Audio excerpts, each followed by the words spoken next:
Folks, this is Book Talk with Corbin, and you know I am your host.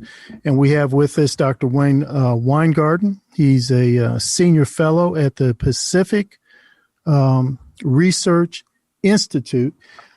And I wanted to bring him on because he's dealing with a subject that here in my hometown, here where I'm based, Louisville, Kentucky, that we deal with a lot. Now, I don't think and I'm talking about homelessness. Now, I don't think it's as serious here as it is in places like Los Angeles, but it's still an issue we deal with. And he wrote a great book called No Way Home. And it's basically a book about homelessness. And I'm going to have him talk to you about it. Dr. Winegarden, thank you for being with us. Well, thank you so much for having me. It's great to be here. Brother, I want to just start off by saying, because we don't have much time, but I want to start off by just asking, why did you write this book on homelessness? Well, it's actually a co-authored book, and there's 4 of us in total. And I think the reason we wrote it is, being based in California, the homelessness problem is, however bad it is in Louisville or Seattle, it's worse in California. And, it's troubling, and we wanted to see how can we address it. And what we realized in terms of coming together is that it's a multidimensional problem. And so being able to have a legal scholar and a social scholar, and I'm an economist. And so we're able to bring all of these different perspectives into the problem so that we could understand the causes. And then most importantly, with that understanding, how do we get to policies that better address the issue, better help the homeless, and also kind of better the community, better the economy, all those really important social goals. Brother, let me just step back for a second. You had said that regardless of how bad it is in some place like Seattle or Nashville or Louisville, it's worse in L.A. Now, why would you say something like that? Do you have some stats to back that up?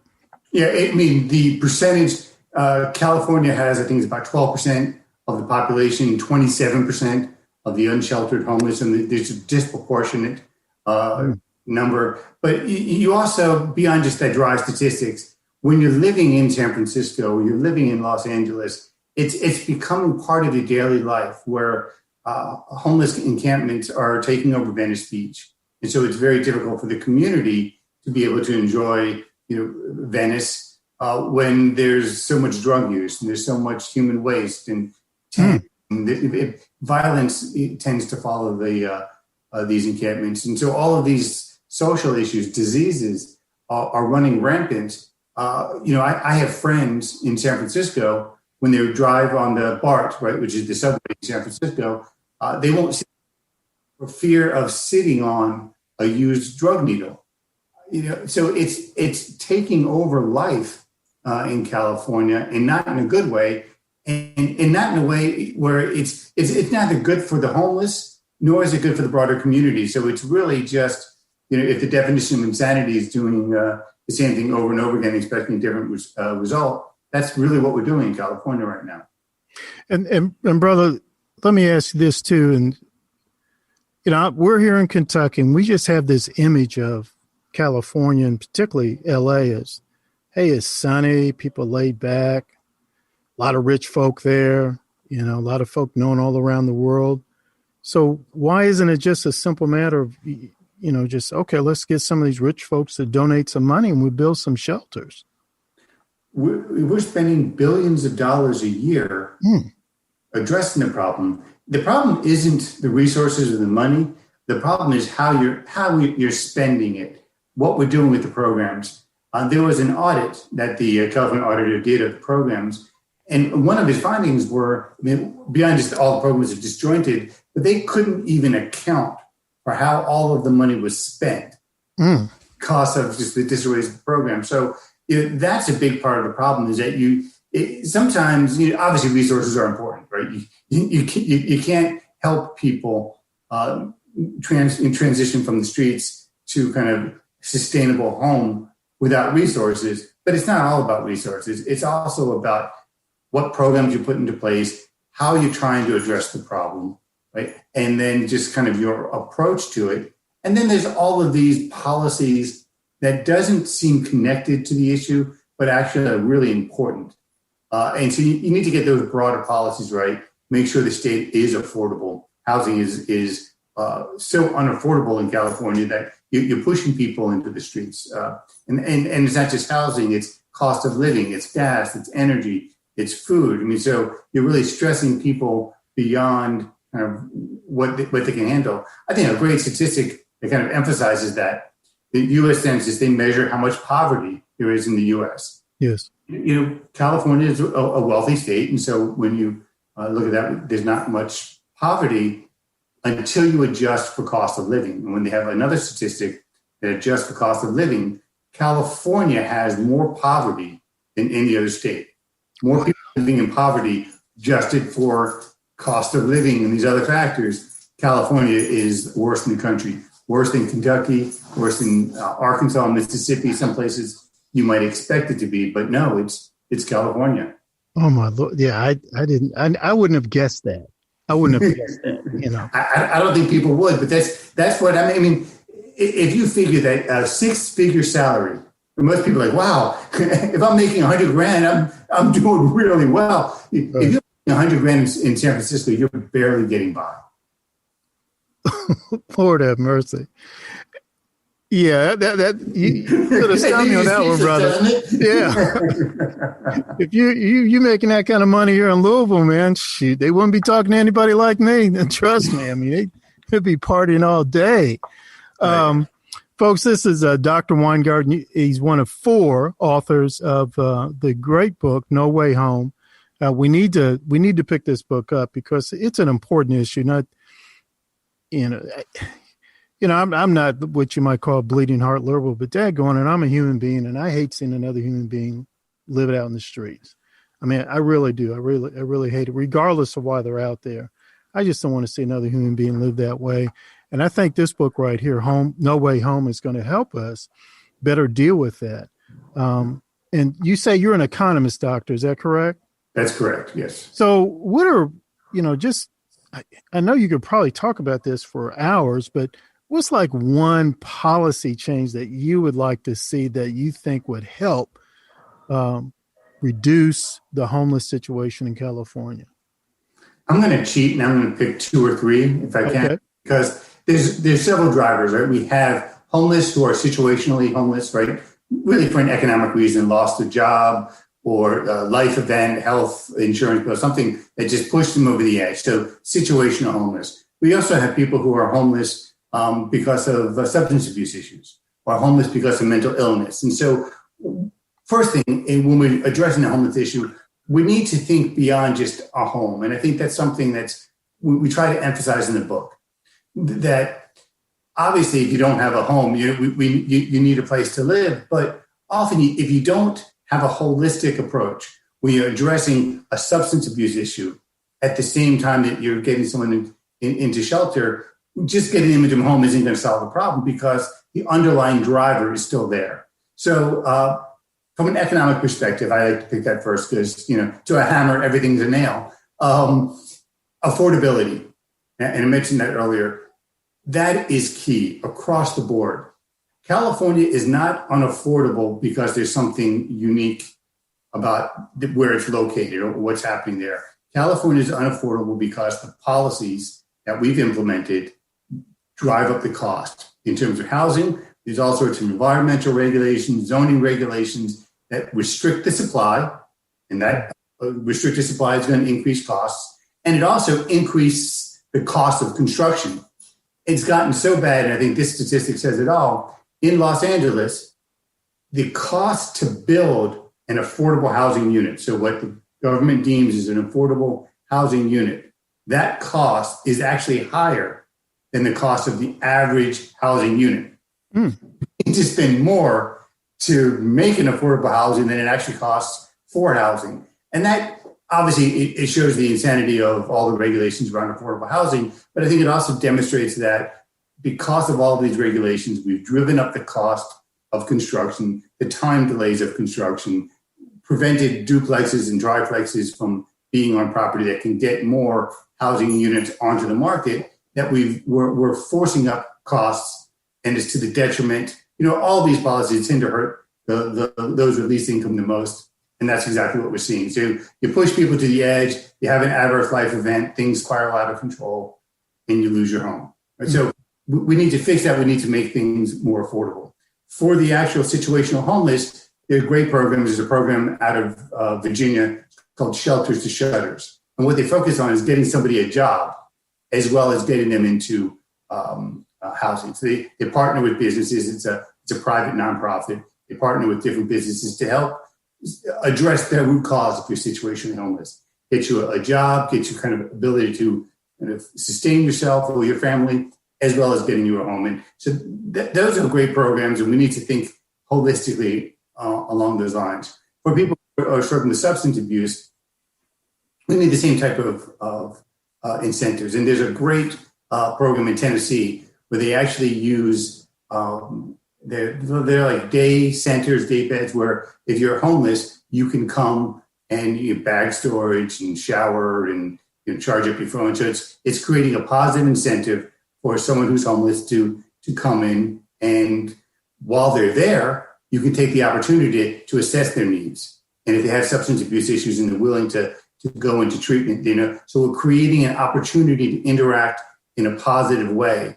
Again, a private nonprofit. And one of the things we recommend is California and all states should rely on these private nonprofits to a greater extent for services. They're more innovative, flexible. They're able to tailor in this way. And so relying on these private nonprofits to provide those services. And then we need to also change the laws that are making it easier for someone with substance abuse to remain on the streets. Sometimes you don't realize the problems and you need that negative incentive. And several of the things, if you want, we can go into detail, but for our non-Californians, it might be too kind of in the weeds. But basically, we're doing things that make it easier for somebody who has substance abuse issues to kind of maintain that lifestyle on the street. And then when you combine that with court rulings that are creating a right to live on the street, so the government can't enforce vagrancy laws. It's not exactly what it says, but that's the practical result. And that's one of the things we go into detail in the book about, is how the legal environment has changed and swung, where we would go all the way back to colonial times, where it was way too far that side, where you just run somebody who's homeless, you just run them out of town. Well, obviously, that's horrific. But we've swung to this point where there's a right to live on the street. That creates all sorts of problems for the community, but it also it is enabling a destructive lifestyle that leads to these problems of disease. I mean, we have typhus, which is like a medieval disease, right? Typhus on the streets, and it's not just a community health threat, which it is, and it's not just a community kind of reduction in quality of life. In San Francisco, you have to walk over human waste and drug needles to get anywhere. I mean, so that it's just awful. But also, this is not a humane way to help someone with substance abuse issues or with mental health problems, because you're living in a disease-ridden environment where there's violence, there's just a lack of opportunity. So this is not, and that's one of kind of our points. This is not a humane way to deal with the situation. This is not an alternative lifestyle. This is something that, we need to help the people who are like this, but this is not something that we should be condoning in the sense of, well, they just live on the street. No, that's unacceptable. Brother, you just said a lot. A lot, man. And some of the things you said, it just never occurred to me. Here in Louisville, we almost, I want to say weekly hear something, and so I just sort of had this impression, just open up more shelters, throw more money. Why aren't you doing that? And then there were some people who were saying, well, they have the right. They brought that up. They have the right to be out there. We shouldn't move their encampments and all. But, listening to somebody like you, and when you put it in a bigger perspective, you begin to realize, hey, wait a minute. That might not be the best way to approach things. But I think the bigger issue here is we need to hear from people like you. We're not hearing, I guess I might say, different voices on this subject. And that's the importance, talking to my listeners, of this book, No Way Home. You're hearing different perspectives, different ideas, and we really have to take these ideas, understand them, and talk about this, because whether it be Louisville or whether it be Los Angeles, we just have to do something, have to do something different, because right now the situation is not working. And brother, I was also interested in saying that in listening to you, you really didn't have a whole lot of emphasis on, well, the government needs to give more money, or the government needs to do this, or the government needs to do that. Is that deliberate on your part, or what? Well, the government is already, not even counting local encounters, things of that nature. I mean, the government's already, over the past 3 years, I'm doing this from memory, but I'm pretty certain it's correct, we're spending about $30,000 per homeless person on all the different programs. So resources are necessary, undoubtedly. San Francisco alone is spending over $100 million simply cleaning up the streets. And this is just mopping up the problem. This is not resolving the problem. So there are a lot of resources that are already being spent. The private nonprofits, and that's why, again, we emphasize that so much, they find ways to do this much more cost effectively. So it's not a matter of additional resources. Obviously, resources are necessary. It's that, how you spend the money is just as important, if not more so. Certainly at this point, because we're not spending it well. Whenever you have an auditor from the state that comes in and that says, you can't track how you're spending the money, we don't know how these all programs are coordinating. There's all sorts of again, we're not talking about intentions yet. The intentions, I think, are really, are there to try and to help. But we need to judge policies on their outcomes, not on their intentions. And the outcome is that this problem in California is getting worse and worse and worse. And if you go back over time, California, after the housing bubble, right, homelessness was high across the country, and it started going down. It went down in California and went down nationally. But in 2014, California started going on this sustained rise, which has been going up ever since through 2020, going up, whereas the rest of the country has gone down and then it's kind of flattened out in the past couple of years. So that's something disconcerting, but it's certainly very different from what we've seen in California.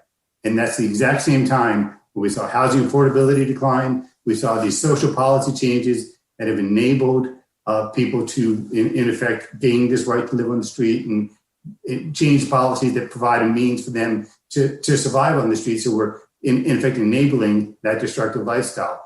Those changes happened right around the same time that California started going up in terms of the number of homelessness, and the rest of the country was going down. And that's just not a mere coincidence. So it's policies that matter. It's how we spend it, and it's kind of what we do that really matters.